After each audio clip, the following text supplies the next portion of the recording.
Hello friends, welcome to another session of our training or learning. Today we are going to study segment routing. आज हम segment routing देखेंगे और segment routing में आज का topic है segment routing का इंट्रोडक्शन। ठीक है, ये जो डॉक्यूमेंट मैं इस्तेमाल कर रहा हूँ वो segment-routing वेबसाइट से लिया हुआ है, जो कि इसके डेवलपर ने उसके ऊपर प्रेजेंट किया हुआ और पूरी डिटेल के साथ में इसमें इंफॉर्मेशन है। तो हम शुरू करते हैं हमारा सेगमेंट राउटिंग इंट्रोडक्शन।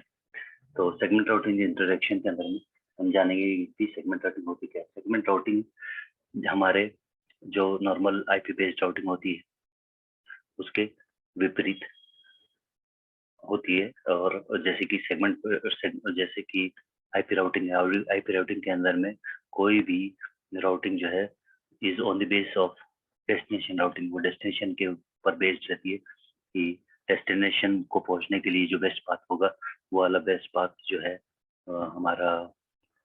हमारा डिवाइस यूज करेगा in order to reach the destination. However segment routing के अंदर में इसका विपरीत होता है। इसके अंदर में सेगमेंट राउटिंग के अंदर में सोर्स ही डेस्टिनेशन को जाने का रास्ता तय करता है और उसको in the form of list उसको उसके पैकेट के अंदर में इनकोड कर देता है। ओके, लिख देता है ऑर्डर्ड लिस्ट के फॉर्म में, और वो ऑर्डर लिस्ट जो होती है वो आपके इंटरमीडिएट डिवाइसेस राउटर जो रहते हैं वो उसे रीड करते हैं, और on the basis of that order list they take decision to how to forward the packet. Okay, तो इस मेथड के अंदर में जो डिवाइस है वो हमारा जस्ट एग्जीक्यूट करता है इंस्ट्रक्शंस को, जो कि सेगमेंट ऑर्डर लिस्ट के फॉर्म में इंक्लूडेड होता है। और सेगमेंट जो है वो क्या होता है? Segment is A identifier. Segment कोई भी एक तरीके का आपका identifier for any type of instruction, forwarding और सर्विस। तो एक प्रकार की कोई भी सर्विसेज के लिए डिफाइन किया गया एक सेगमेंट या फिर एक तरीका एनकोड किया हुआ होता है। सेगमेंट राउटिंग का फॉरवर्डिंग प्लेन दो तरह से हो सकता है। एक हो सकता है हम एमपीएलएस का इस्तेमाल कर लें, और दूसरा हो सकता है हम IPv6 का इस्तेमाल करें। तो एमपीएलएस के अंदर में an order list of segment is represented as a stack of level. तो लेवल के स्टैक जैसे लेवल स्टैकिंग एमपीएलएस में होती थी वैसी इसमें भी होती है, वो होगी, और उस बेसिस पर आपका फॉरवर्डिंग डिपेंड करेगा। इस केस के अंदर में segment routing reuse MPLS data plane without any change. तो डेटा प्लेन एमपीएलएस का जैसा है वैसे ही इसके अंदर में आपका सेगमेंट राउटिंग इस्तेमाल करता है। Segment is represented as a MPLS level. ठीक है, सेगमेंट जो है वो एक एमपीएलएस लेवल के थ्रू रिप्रेजेंट किया जाता है, applicable to IPv4 and IPv6 address family. तो यह दोनों को एप्लीकेबल है। IPv4 राउटेड आईपी एड्रेस हो या नेटवर्क हो, या IPv6 वाला नेटवर्क हो, दोनों केस में वही होगा। IPv6 के अंदर में N ordered list of segment is encoded in routing extension headers. तो IPv6 के अंदर में ही ऑर्डर लिस्ट इसमें लगा दी जाती है। ठीक है, IPv6 के अंदर में, और IPv6 वाले को सेगमेंट राउटिंग V6 बोलते हैं, SRv6 बोलते हैं। ठीक है, तो यह एक मेथड हुआ आपका जैसे सेगमेंट राउटिंग के अंदर में यूज करते हैं। अब आपके सेगमेंट राउटिंग के अंदर में ग्लोबल एंड लोकल सेगमेंट करके कॉन्सेप्ट है। तो ग्लोबल सेगमेंट क्या है? जिस तरह से हमारे बीजीपी का एक एग्जांपल लेते हैं कि इसमें एक मैंडेटरी एट्रीब्यूट होते हैं जो सभी डिवाइसेस ग्लोबली आइडेंटिफाई करते हैं, समझते हैं उसको। उसी प्रकार ग्लोबल सेगमेंट के अंदर में जो लेवल होते हैं वो SRGB जो है उसको ग्लोबल लेवल बोलते हैं, ग्लोबल ब्लॉक बोलते हैं, routing segment routing global block बोलते हैं, और ये सारे ही डिवाइस पर इसको समझते हैं, ठीक है। इच नोड इन दी ऐसा domain install the associated instruction units forwarding table. तो प्रत्येक नोड जो है ऐसा डोमेन का के अंदर में इसको अपने फॉरवर्डिंग टेबल में इम्प्लीमेंट करेगा और इसको समझेगा और इसको इसके इंस्ट्रक्शन को एसोसिएट करेगा। फिर एमपीएलएस के अंदर में global level value in segment routing global block, उसको एसआरजीबी बोलते हैं। लोकल सेगमेंट क्या होता है? Only originating node understand associated instruction. MPLS locally allocated level. तो ये इस प्रकार के लेवल होते हैं जिस डिवाइस ने इसको ओरिजिनेट किया सिर्फ वही समझता है, तो और कोई इसको समझ नहीं सकता, और कोई समझने इसको जिम्मेदारी भी नहीं है, ठीक है। ये होता है आपका लोकल सेगमेंट, ठीक है। नेक्स्ट है आपका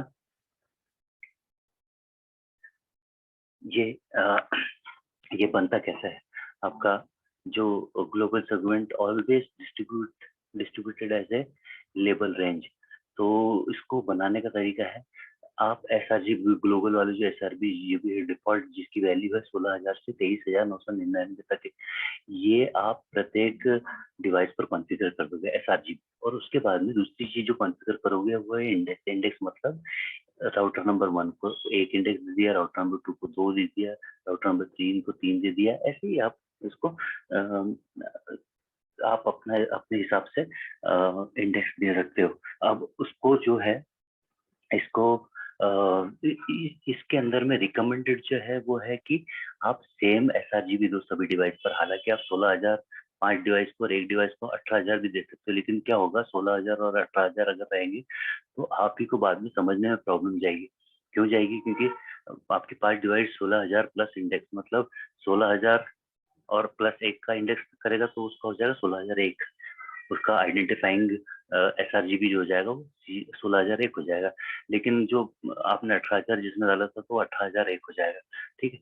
तो जो आपके पाथ के अंदर में जब आप उसको देखोगे तो आपका एक अलग डिवाइस जो है वो अलग तरह से बिहेव करेगा, अलग तरह से दिखेगा। इनफैक्ट बिहेव तो वैसे ही करेगा सेम, लेकिन वो वो क्या होगा कि उसका उसका उसका आइडेंटिफाइंग जो नाम है, जो ग्लोबल ब्लॉक एड्रेस है, वो अलग हो जाएगा। तो उससे आपको प्रॉब्लम जाएगी। हालांकि आप अलग अलग भी दे सकते हो, ठीक है। आईजीपी सेगमेंट, अब हम बात करते हैं आईजीपी के बारे में। तो आईजीपी सेगमेंट के अंदर में दो बिल्डिंग ब्लॉक्स होते हैं डिस्ट्रीब्यूटेड बाय आईजीपी। तो ये, और ये डिस्ट्रीब्यूट कौन करता है? आईजीपी डिस्ट्रीब्यूट करता है। तो आईजीपी के ये दो बिल्डिंग ब्लॉक्स कौन से हो गए? प्रीफिक्स सेगमेंट और एडजेसेंट सेगमेंट। एक और सेगमेंट होता है नोड सेगमेंट, ठीक है। जैसे कि लूप बैक का आईपी एड्रेस को बोलते हैं नोड सेगमेंट, ठीक है। वो लेकिन it is part of prefix segment itself. तो प्रीफिक्स सेगमेंट ही कहते हैं उसे, लेकिन वो उसका एक सबसेट है नोड सेगमेंट। उसके अंदर में क्या होता है, एक बिट होती है, वो बिट चेंज हो जाती है, ठीक है। अब आईजीपी प्रीफिक्स सेगमेंट के अंदर में देखो, ये एग्जांपल दिया है आईजीपी प्रीफिक्स सेगमेंट का। इसमें जो है 16,005 जो है, हमने 16,000 का उसको ब्लॉक दे दिया है एसआरजीबी ब्लॉक, और इंडेक्स 5 दे दिया। तो 5वें नंबर का जो राउटर है वो उसका उसका लेबल हो जाएगा 16,005। 16,005 होने के बाद में वो आईजीपी के थ्रू डिस्ट्रीब्यूट हो जाएगा। अब आईजीपी के थ्रू सभी को मिल जाएगा वो router node 1, node 2, node 3, node 4, node 5 सभी को मिल गया। सभी को पता है कि वो किसको आइडेंटिफाई करता है, किसकी पहचान है। 16,005 जो है वो किसकी पहचान है? तो 16,005 हमारे 5वें डिवाइस की पहचान है, ठीक है। अब वो इन दिस केस क्या होता है, equal cost multiple path appear है ये सेगमेंट राउटिंग जो है। तो उसके पास में राउटर 1 का एग्जांपल ले लें या राउटर 3 का एग्जांपल ले लें, तो इन दोनों को पता है कि कैसे, किस रास्ते के थ्रू हम उसको रीच कर सकते हैं। तो कोई भी पैकेट अगर 16,005 के लिए आएगा तो वो इक्वल कॉस्ट के हिसाब से आपके पैकेट को सेंड कर देगा, ठीक है। तो इस तरह से आईजीपी प्रीफिक्स सेगमेंट का काम होता है, ठीक है। इसके बाद में आता है आपका एडजेसेंसी सेगमेंट जो दूसरी चीज हमने देखी थी वो थी एडजेसेंसी सेगमेंट। ठीक है, ये फिर एग्जाम्पल वही दिया हुआ है 16004 shortest path to the IGMP prefix equal cost multipath aware global segment 16000 plus index 16004 हो गया। डिस्ट्रीब्यूट कौन करेगा इसको? आईजीपी डिस्ट्रीब्यूट करेगा।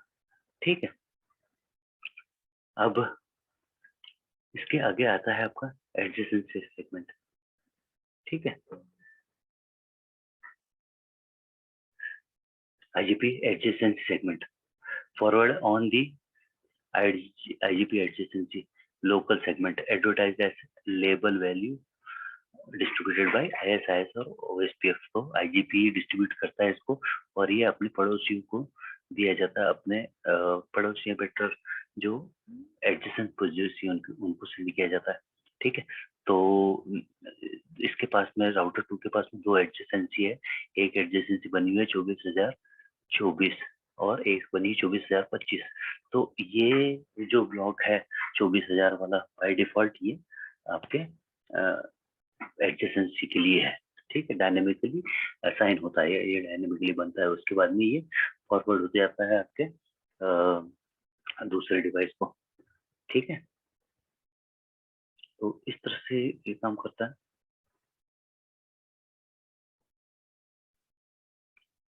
Steering the traffic on any path through the network. Path is specified by list of segment in packet header, stack of aware of labels. No path is signaled. No per flow state is created.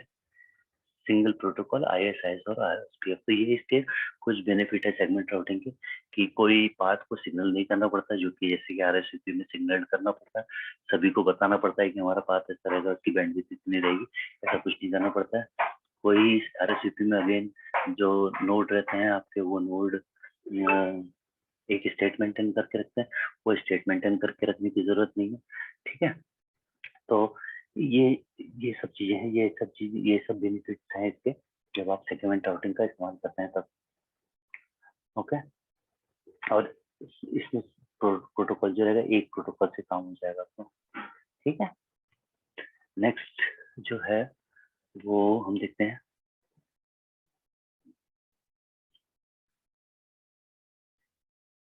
Segment routing के SRGP के बारे में। Okay, तो see what the segment routing global block is. Learn about the practice to use the same segment routing global block on all segment routing nodes. Further, learn how to modify the segment routing global block. तो ये हम देखने जा रहे हैं इस दूसरी presentation के अंदर में। तो segment routing global block. What is the segment routing global block? Benefit of using same SRGB on all segment routing nodes. How to modify segment routing global block. Segment routing allocation mechanism की ये चार चीजें इसके अंदर में हम देखेंगे आगे चल के। ठीक है, ओके, तो सेगमेंट राउटिंग ग्लोबल ब्लॉक, ये क्या है? Segment routing global block, segment routing global block range of label received from for segment routing global segment. Global segment के लिए जो ब्लॉक अवेलेबल है, डिफॉल्ट कौन सा है? 16000 से लेके 23999 तक के। Prefix SID is advertised as a domain wide unique index. तो प्रीफिक्स SID जो है वो बाय डिफॉल्ट पूरे डोमेन के अंदर में, मतलब आपके पूरे नेटवर्क के अंदर में जाएगी। ठीक है, the prefix SID index point two unique label with in the SRGB। तो 16000 जो है, 16000 से 23999 हमने रेंज असाइन कर दी, उसके बाद में हमने इंडेक्स मैन्युअली कॉन्फ़िगर कर दिया। ठीक है, तो जैसे एक एग्जांपल दिया, देखो एक प्रीफिक्स है 1.1.1.65/32 with prefix SID index 65 gets label 16065।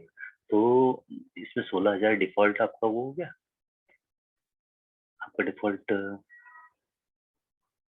Block हो गया, और 65 जो है उसके अंदर में आपका इंडेक्स हो गया। ठीक है, उसको मिला के क्या बन गया? 16065, 16065 बन गया इसके अंदर में। ठीक है, ये रहा। नेक्स्ट, और क्या है, strongly recommended to use same sRGB on all node. All operator ask for this deployment model. Simple straight forward है ये मॉडल, इसीलिए रिकमेंड किया गया है कि सभी आप डिवाइस पर same global SRG global block का साइन करें। तो global segment is equal to इसके कारण क्या होगा, ग्लोबल सेगमेंट जो है वो global segment is equal to global level value using different SRGB supported but complicate operation for users. A non-default sRGB can be allocated between 16,000 to 1048,575। तो बहुत बड़ी रेंज है ये जो कि यूज की जा सकती है, और up to the platform limit, यानी अगर किसी प्लेटफॉर्म में लिमिट है तो उसके अनुसार आप ग्लोबल ब्लॉक साइन करोगे, ठीक। और the size of sRGB should be equal on all node। Current maximum 64,000, तो अभी 64,000 तक के आप इसको डिफाइन कर सकते हो किसी भी डिवाइस के ऊपर में, ओके। अब ये एग्जांपल दिया हुआ, देखो सेगमेंट राउटिंग का ग्लोबल ब्लॉक का एग्जांपल दिया हुआ। अब इसमें क्या किया, ऊपर वाले केस के अंदर में सभी में 16,000 असाइन किए, और उसके बाद में इंडेक्स देती है। अब ये दूसरा एग्जांपल दिया जो कि नॉन रिकमेंडेड है। इसके अंदर में क्या है कि राउटर 3 के ऊपर में हमने दूसरी रेंज डिफाइन कर दी 533, 334 से लेके 541, 334। इससे क्या हो जाता है कि इससे कॉम्प्लेक्स हो जाती है सिनेरियो। आपके इस डिवाइस पर एक लेवल का लेवल रहेगा 16,004, इस पर रहेगा 16,002, लेकिन इस पर क्या हो जाएगा 5,33,5 हो जाएगा, है ना। तो ये कॉम्प्लेक्स हो जाएगा, इसलिए इसको ऐसा नहीं करना है अपना, it is not recommended.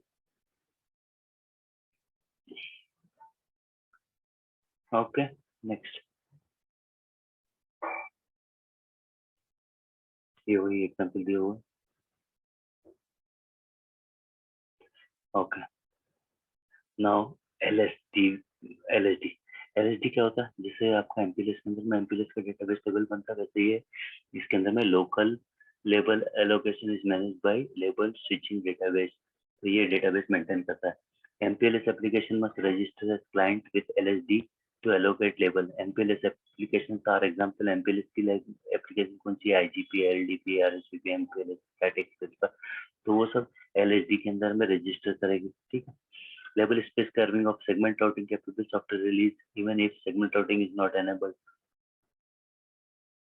Label range क्या है, 0 से 15 तक के रिजर्व स्पेशल पर्पस, 16 से 1599 रिजर्व है। एमपीएलएस के लिए 16,000 से लेकर 23,999 तक के SRGB के लिए है, और 24,000 से डायनामिक है। तो अपन ने देखा था कि एडजेसेंसी वाले को जो मिला था लेवल, वो 24,000 के ब्लॉक के अंदर में से डायनामिक के अंदर में से मिला हुआ था, ठीक है। नेक्स्ट है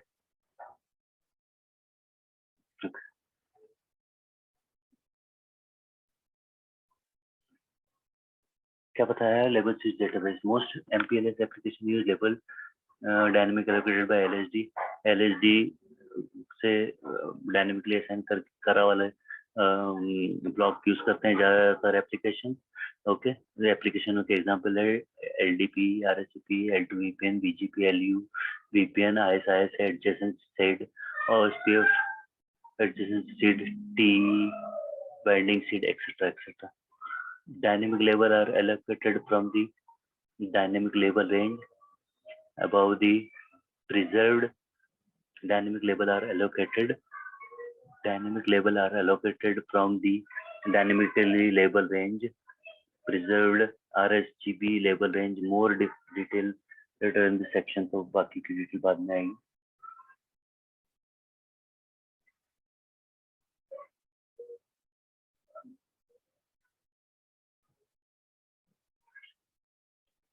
SRG label range reservation, okay। तो LSD preserves the default SRGB label range। LSD क्या प्रिजर्व करता है, ये default range in any segment routing appropriate software release, even if segment routing is not enabled except if the configured MPLS LSP range include this default range। LHD allocate dynamic level starting from 24,000, ये पहले हम देख चुके हैं, वही बात वापस बता रहा है कि ये 16,000 से 23,999 को यूज नहीं करने के लिए देता है, 24,000 से डायनेमिक के लिए है। If the configured MPLS level include the default SRGB level range, the default preservation is disabled. अगर MPLS ने यूज किया हुआ है तो डिफॉल्ट प्रिजर्वेशन डिसेबल्ड रहेगा, ठीक है। नेक्स्ट है LHDP RHDP allocation।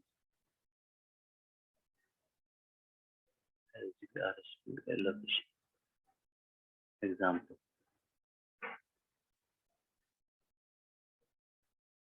segment routing global block node, multiple IGP instance can use the same SRGB or use different non-overlapping SRGB. Modifying a SRGB configuration is restrictive for traffic and may require reboot if a new SRGB is not entirely available.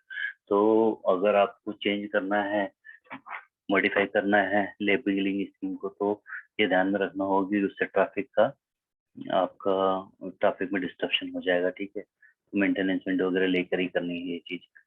अब ये है आपका segment routing building block, default SRGB। देखो इसमें size 8,000 है और starting level 16,000 से है, ठीक है। ये आपका show MPLS label table detail command से आपको देखने को मिलेगा ये चीज। ये कमांड है इसके लिए, ठीक है। और ये तरीका है, देखो हम कैसे इसको, इस ब्लॉक को हम डिफाइन करते हैं। ग्लोबल ब्लॉक डिफाइन किया ये कमांड से, राउटर ISIS के अंदर में जाए या फिर राउटर OSPF और वन जो भी इंडेक्स आप यूज करोगे उसके लिए, उसके अंदर में जाकर ये कमांड चलानी, सेगमेंट राउटिंग ग्लोबल ब्लॉक 18,000, और ये डिफॉल्ट वाली यूज करी है इन्होंने, ठीक है। नेक्स्ट है इंडेक्स देने के लिए आपको लूपबैक के अंदर जाना है और लूपबैक के अंदर जा करके आपको इंडेक्स देना है, ठीक है। ये दो चीज देंगे तो आपका काम हो जाएगा। अब आते हैं हम हमारे ऊपर सेगमेंट राउटिंग का IGP। इसके अंदर हम learn how to use ISIS और OSP to distribute segment, how to configure segment routing and how segment routing work in multi area और multi level network. Further learn how to verify segment routing advertisement. Segment routing advertisement कैसे देखना है वो हम इसके अंदर में सीखेंगे, ठीक है। सो अभी तक के हमने क्या देखा, क्या होती है ये चीजें। अब हम देखेंगे कैसे इसको इम्प्लीमेंट करते हैं। क्या है इसके अंदर segment routing IGP control plane. आप IGP कंट्रोल यूजिंग ISIS और OSP फॉर डिस्ट्रीब्यूट सेगमेंट। तो इसमें है ना, आपको कोई LDP का इस्तेमाल नहीं करना। इसके अंदर में क्या होगा, ISIS और OSP के अंदर में एक्सटेंशन किए हुए हैं, उसी के अंदर में ये आपके लेवल को सेंड कर देंगे एक दूसरे को, डिवाइसेस आपस में। Configuring segment routing under IGP के अंदर में जाकर आपको राउटिंग सेगमेंट राउटिंग कमांड चलानी है, जिससे क्या होगा कि आपका सेगमेंट राउटिंग एनेबल हो जाएगा। Segment routing in multi area and multi level networking, तो आप इसको मल्टी लेवल एरिया के अंदर में भी चला सकते हो। वो कैसे चलाएंगे वो देखते हैं। वेरीफाइंग सेगमेंट राउटिंग एडवर्टाइजमेंट, तो सेगमेंट राउटिंग का आपको कैसे एडवर्टाइजमेंट वेरीफाई करना है वो भी, उसका भी आपको इसके अंदर में एग्जांपल दिया हुआ है, ठीक है। तो सेगमेंट राउटिंग का control plane, segment routing control plane overview. ISIS segment routing functionality, IPv4 and IPv6 control plane. Okay. Level 1 and level 2 and multiple level routing. Segment routing ID for host prefix on loopback interface. Adjacency segment ID for adjacency. Non-protected adjacency and protected. Since iOS XR 5.3.2 adjacency seed, then see SRT presentation for more information। ये जो non protected adjacency का topic है वो आपके segment routing के traffic engineering वाले presentation के अंदर में अवेलेबल होगा, और उसके अंदर में इसके बारे में मोर इन्फॉर्मेशन है। Prefix to SID mapping advertisement, prefix to SID mapping कैसे करेंगे और उसको एडवर्टाइज कैसे करेंगे, मैपिंग सर्वर का इस्तेमाल कैसे करेंगे। MPLS penultimate hop popping PHP and explicit null signalling, तो इसके अंदर में भी MPLS का जो कॉन्सेप्ट था PHP वाला, वो वाला आप इसके अंदर में देख पाएंगे, ठीक है।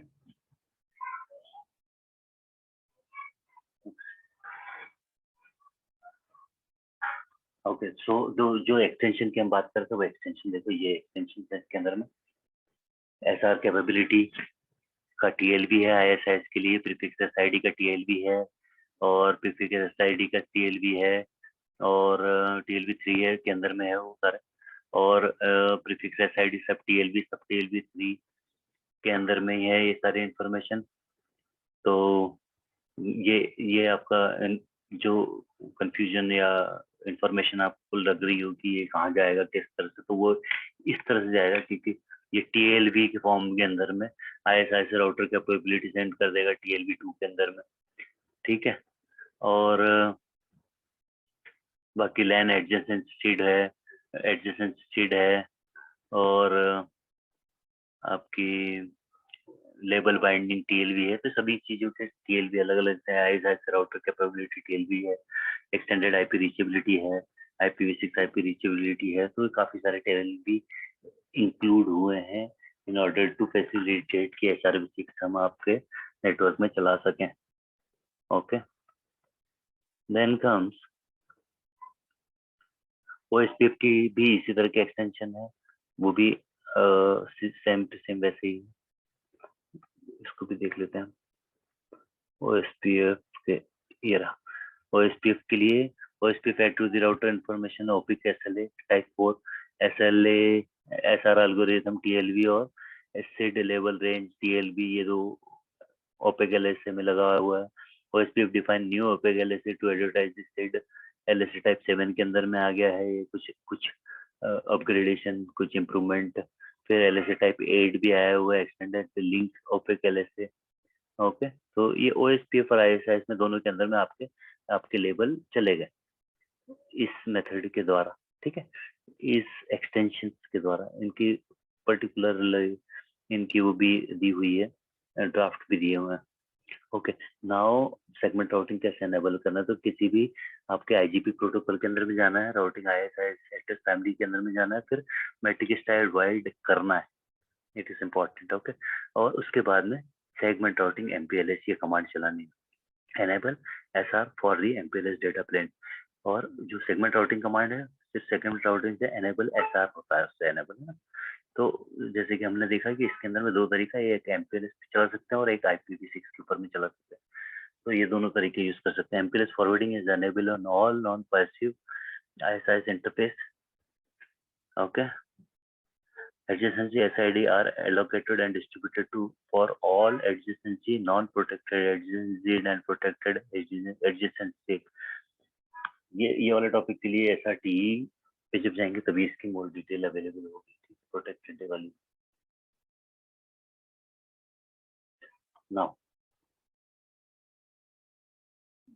फिर क्या है, देखो IP6 से दूसरा जो डेटा प्लेन दूसरा इस्तेमाल करने के लिए IPv6 यहाँ पर डाल दिया MPLS की जगह पे। तो अब इसके अंदर में क्या होगा, सारे इसको हम बोलते हैं SRv6, इसको सेगमेंट राउटिंग नहीं बोलते हैं, SR नहीं बोलते, इसको SRv6 बोलते हैं। जब आप ऐसा लिख दोगे तो इसका मतलब ये होगा कि डेटा प्लेन जो रहेगा वो आपका IPv6 के ऊपर में बना हुआ होगा।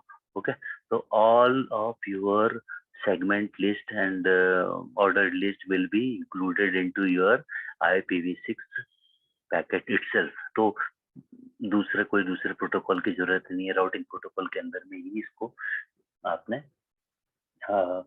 आपने इंक्लूड कर दिया, ठीक है। तो ये दोनों तरीके होगा। Now next is okay, next let's do it like this. Okay, let's wait for the next slide.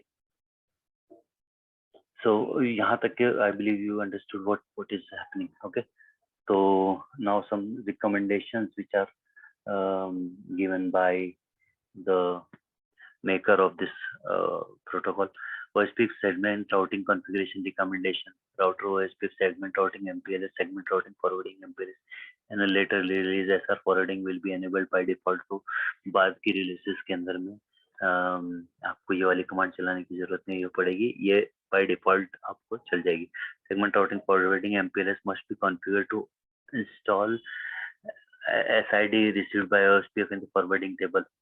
MPLS forwarding is enabled on all segment routing forwarding enabled OSPF interface.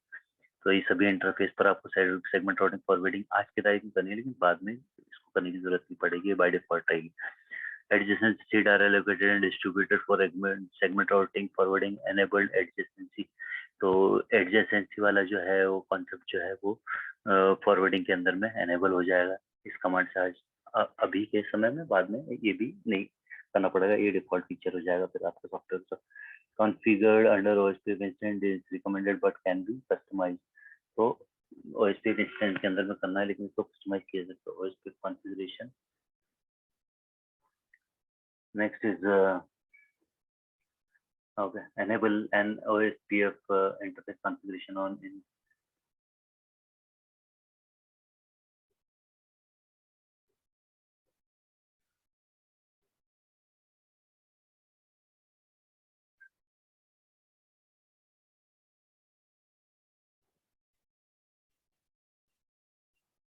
okay, next is ये global block देने का तरीका ये दिखा है आपने, ये कैसे करते हैं, ग्लोबल ब्लॉक कैसे देते हैं। ओके, फिर वो ये कमांड से शो MPLS टेबल से आपको दिख जाएगा कि क्या ग्लोबल एक अलग से देके दिखाया हुआ है। ISS राउटिंग ब्लॉक कॉन्फ़िगर्ड, ठीक है,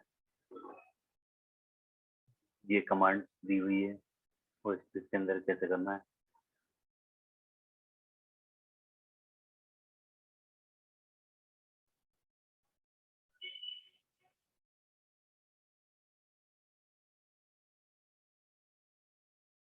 ये ISIS में एग्जाम्पल दिया हुआ है किस तरह से क्या कॉन्फ़िगर किया। देखो ये कॉन्फ़िगरेशन ISIS का, इसके अंदर मेट्रिफाइड और MPLS राउटिंग MPLS ये दो कमांड चलाई हुई। एड्रेस फैमिली के अंदर में भी ये दो कमांड चलाई हुई है, ठीक है।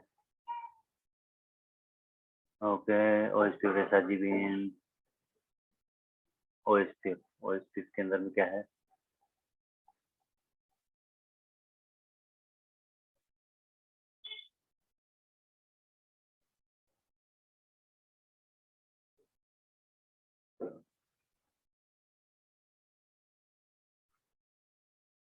ये ISIS का आ गया। फिर ये है कुछ प्रीफिक्स सेगमेंट के बारे में हमने पहले भी देखा था, वापस रिपीट करते हैं इसको। ग्लोबल सेगमेंट सिग्निफिकेंस होता है unique with in SR domain managed by routing protocol. IGP allocate a block of label SRGB from label switch database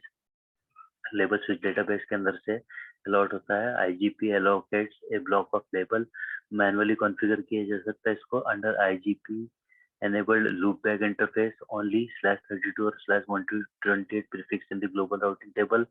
Prefix SID are signed by the operator, similar to example assigning loopback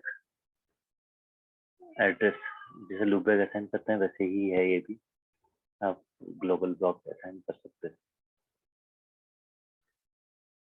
node segment, ये देखिए ये थोड़ा important है ये, क्योंकि इसमें list नहीं किया हुआ था, लिस्ट भी किया रहता है। पहली स्लाइड के अंदर में मैंने बताया था आपको कि एक होता है नोड स्लाइड, तो बाय डिफॉल्ट जो है नोड सेगमेंट जो है वो लूप बैक आईपी एड्रेस की तरह है, हालांकि ये पार्ट ऑफ प्रीफिक्स सेगमेंट है। Node segment is a prefix segment associated with a host prefix that identify as a node. तो नोड की तरह जो दिखना चाहता है तो उसके प्रीफिक्स सीड को हम नोड सेगमेंट बोलते हैं, नोड, ठीक है। Equivalent to router ID prefix which is a prefix identifying a node.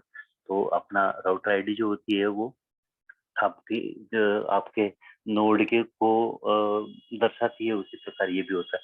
Node SID is a prefix seed with n flag set in advertisement. तो n फ्लैग सेट रहता है इसके एडवर्टाइजमेंट, मतलब flag का आपने सुना वो OSPF वगैरह के अंदर में PBP ऐसे कुछ अलग अलग फ्लैग किए रहते हैं। तो जिस प्रीफिक्स सीड के अंदर में n फ्लैग सेट रहेगा वो आपका नोड सीड कहलाएगा, ठीक। चीज एक ही है, प्रीफिक्सेड है, लेकिन ये एक लूप बैक को दिखाने का तरीका है कि जिससे पता चल जाए कि ये सिस्टम का ये router ID. By default each configured prefix SID is a node SID regular prefix SID is configurable for ISI। ठीक है, now what next?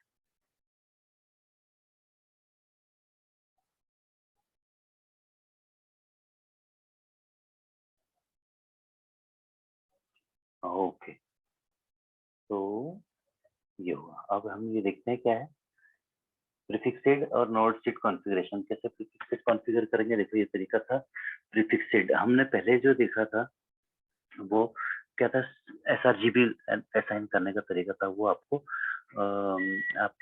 Router ISI के अंदर में जाकर करना था, ठीक है।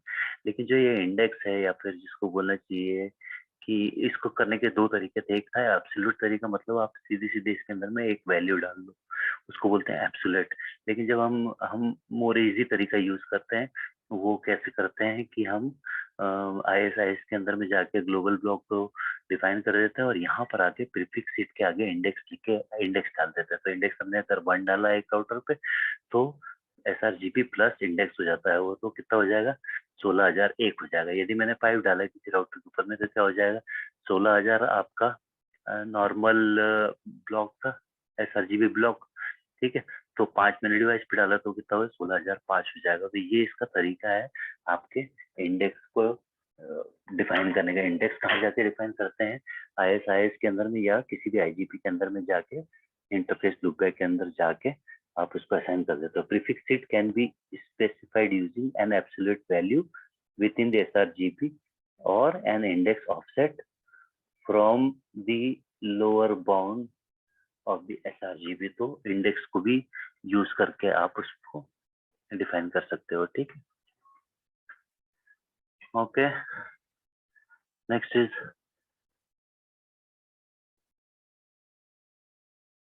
ISIS का एग्जांपल दिया हुआ।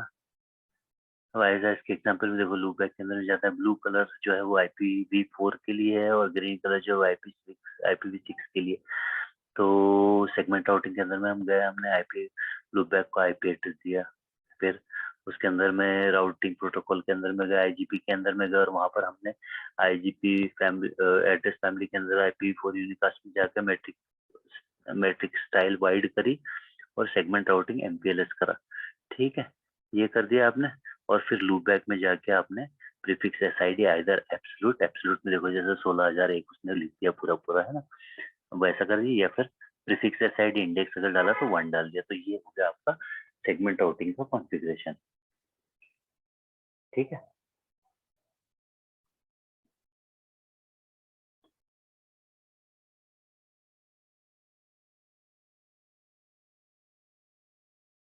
ओके, ये आपको पैकेट लेवल इंफॉर्मेशन के अंदर ISIS prefix SID advertisement have the following flag. कौन कौन से फ्लैग है? RNPEVL, R का clear advertise set if the attach non local prefix is propagated to another level और रीडिस्ट्रीब्यूटेड। दूसरे लेवल में अगर भेज रहे हैं तो R सेट रहेगा उसके अंदर में, है ना। By default zero, default in iOS XR is equal to 0, तो यहाँ पर 1 आ जाएगा, ठीक है। नोड SID अगर है तो ये NBT वाली जो थी ये चेंज हो जाएगी। Set if the prefix SID is an node identify the node default, इसमें डिफॉल्ट 1 है यहाँ पर।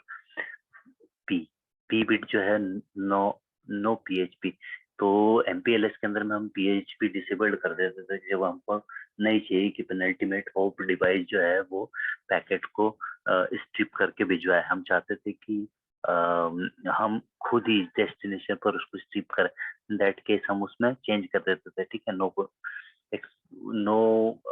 नो PHP करके कोई कमांड थी उसके अंदर में, वो यूज करते थे। वैसे ही इसके अंदर में भी ऑप्शन है। ये नॉर्मली 0 है मतलब PHP एनेबल्ड है।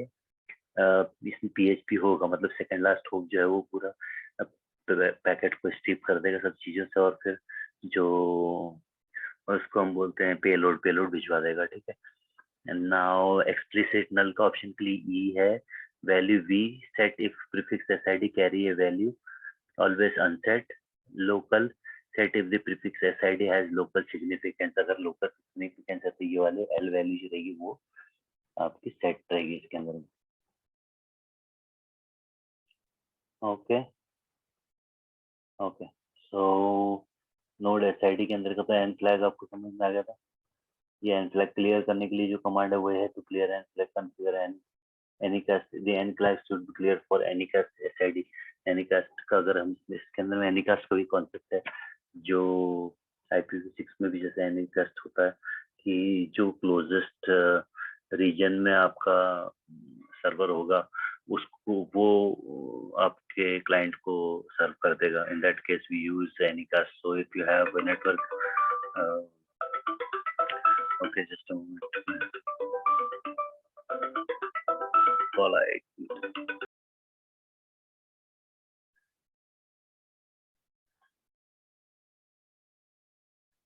So where were we? Okay, there was a call. अब तो हम आते हैं वापस से।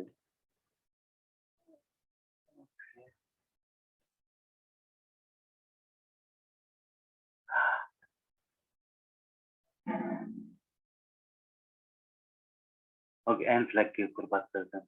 तो एन फ्लैग क्लियर करना पड़ सकता है आपको इन दैट केस जब एनीकास्ट एसआईडी हो आपके पास में, and it applies, the same command applies to everything. Okay, to OSPF and ISS both.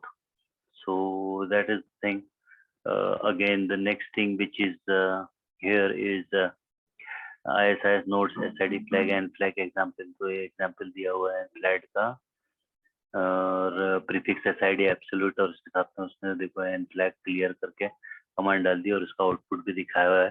सो ऐसा डेटाबेस वर्बोस कमांड से prefix SID explicit null and no PHP flag जो होते हैं वो सेम एज एमपीएस होते हैं और उसमें कमांड है प्रीफिक्स सेड एब्सोल्यूट 16001 एक्सप्लिसिट नल। तो ये एक्सप्लिसिट नल डालेंगे तो वो बीट आपकी चेंज हो जाएगी, ई बीट 1 हो जाएगी। ठीक है, तो पी फ्लैग जो था वो एन बीट वाला जो है वो पी फ्लैग कहलाता है। ठीक है, तो ये ई बीट चेंज कर दिया इन्होंने। और एसपीएफ के अंदर में ये सारे बाय डिफॉल्ट 0 हैं अगर आप कुछ भी छेड़छाड़ ना करो तो। एक्सप्लिसिट नल वाले चेंज करेंगे तो 1 हो जाएगा। Anycast prefix segment, Anycast prefix segment क्या होता है देखो, ये भी एक तरह का इंस्ट्रक्शन हो गया सेगमेंट ना। Anycast prefix segment same prefix advertise bye multiple node. Anycast prefix allocated with Anycast prefix same prefix for same prefix. Traffic is forwarded to one of the anycast prefixed originator based on the best IGP path। तो वो IGP path के हिसाब से एक जो सबसे करीबी होगा आपका वहां पर आपका ट्रैफिक सेंड हो जाएगा। एक प्राइमरी नोड पे traffic is auto rerouted to the other node. तो अगर प्राइमरी अगर फेल हो गया तो दूसरे सेकेंडरी वाले पे चला जाएगा। एनीकास्ट की यही खूबी। Note nodes advertising the same anycast prefix must have the same sRGB। तो दोनों की sRGB सेम होनी चाहिए। Okay, next is okay, next come on next. Anycast seat का एग्जांपल दिया हुआ है। P1 P2 each advertise the prefix SID 16001 respective 16002। 16001 और 16002 both advertise an Anycast prefix SID of 16100। तो दोनों के दोनों Anycast prefix SID जो भेजेंगे वो 16100 भेजेंगे। ठीक है, ये एग्जांपल दिया तो उससे क्या होगा कि जो प्राइमरी वाला है वो तो यूज में आएगा ही आएगा, लेकिन अगर वो फेल हो गया तो सेकेंडरी वाले पे चला जाएगा। Okay, Anycast seed high availability के लिए भी इस्तेमाल किया है, उसका ये एग्जांपल दिया हुआ है। Okay, next is adjacency seed का एग्जांपल दिया हुआ है। Okay, let's do this one again. ये थोड़ा कुछ हमने पहले देख लिया था, अब हम वापस इसके ऊपर देखते हैं। एनएस एडजेसेंसी सेगमेंट, ओके वही है ना। ठीक है, वही है। एडजेसेंट सेगमेंट लोकल सिग्निफिकेंस होता है इसका। Local label allocated from dynamical label pool automatically allocated for adjacency। Each adjacency per adjacency protected and unprotected adjacency states see SRT। तो ये SRT का मेजरली टॉपिक है जो आगे चल के आएगा। Different adjacency set for L1 and L2 adjacency between the same neighbor। ये यदि L1 और L2 दो एडजेसेंसी तो दो अलग अलग सीड adjacency seed बनेगी. Different adjacency seed for IPv4 and IPv6 address family, same adjacency in all area of multi-area adjacency. तो सेम भी रहेगी ये मल्टी एरिया के अंदर में. ओके, adjacency seed का एग्जांपल दिया हुआ ये रहा. OSPF नेबर 1.1.2 डिटेल निकाले. इसकी तो adjacency seed क्या थी इसकी 24,006. और ये दूसरा वाले कमांड में दूसरे वाले डिवाइस पर ISI एडजेसेंसी डिटेल में 24,000 और 24,003. तो ये एडजेसेंसी प्रीफिक्स के बारे में है. ओके, एग्जांपल भी है. ओके, लैन एडजेसेंसी जो है वो आपकी लैन नेटवर्क के अंदर में बनती है. ठीक है, वो क्या होती है वो देखनी चाहिए. उसका एग्जांपल होना चाहिए इधर पे. तो SPF database opaque area self originate इस कमांड से इन्होंने देखा हुआ है. तो लैन के एडजेसेंसी के सारे जो है लोकल सेगमेंट जो है वो सारे के सारे इसमें दिखाए हुए हैं. ठीक है, टर्मिनोलॉजी एडवर्टाइज ओरिजिनेट, कुछ टर्मिनोलॉजी की भी डेफिनेशन दी हुई है. लैन एडजेसेंसी का ये देखो क्या है. All the node on a LAN adjacent advertise their adjacency to a pseudo node only. The pseudo node represented the network. For SR to state traffic to each node on the LAN, the adjacency seed is needed to each other node on the LAN. These LAN adjacency are associated with the adjacency to pseudo node. Node R1 will originate and advertise the LAN SID to node R2. So these are a couple of things which are going to come in when you go more deep into the segment routing. So that's it. I believe this was okay. So the last thing was how to verify करने के लिए ISI database purpose command में आपको जो flag दिए हुए हैं वो और IPv6 यूनिकास्ट और दूसरा जो कमांड था वो कौन सा था. ये आपने कॉन्फ़िगरेशन का तो एग्जांपल देख लिया, वेरीफाइंग का एग्जांपल ये है. तो उसमें आपको ये सब डिटेल मिल जाएगी एडजेसेंसी सीड के बारे में और यही सब कमांड है. उससे आपको ये दिख जाएगा. OSPF डेटाबेस ओपेक एरिया, ये कमांड से भी आपको OSPF के अंदर की इंफॉर्मेशन मिल जाएगी. ठीक है, तो next we will look into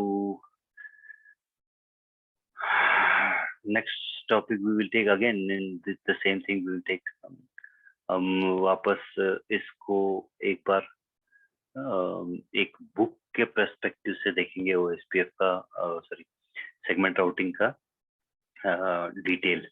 ये इंट्रोडक्शन में डिटेल हो गया, लेकिन दूसरी बार जो देखेंगे हमने ये स्लाइड के पर्सपेक्टिव में देखा. इसकी एक इन्हीं बंदों की एक बुक है, उस बुक के अंदर में काफी सारी इंफॉर्मेशन है. नेक्स्ट टाइम हम सेगमेंट राउटिंग की थ्योरी जो है उसके अंदर में से 3-4 चैप्टर जो है स्टार्टिंग की. ये it was all about 2-3 chapters, but the information which was included was in brief. So that is it for today. I believe you have enjoyed this session. आपको ये अच्छा लगे तो इसे लाइक करें, शेयर करें और कोई कंफ्यूजन हो, कोई और इंफॉर्मेशन आपको चाहिए हो तो जरूर मुझे डिटेल सेंड करें. I will try to help you out with this. Okay, so that's it for today. Thank you for watching the session. Have a good day. Thank you.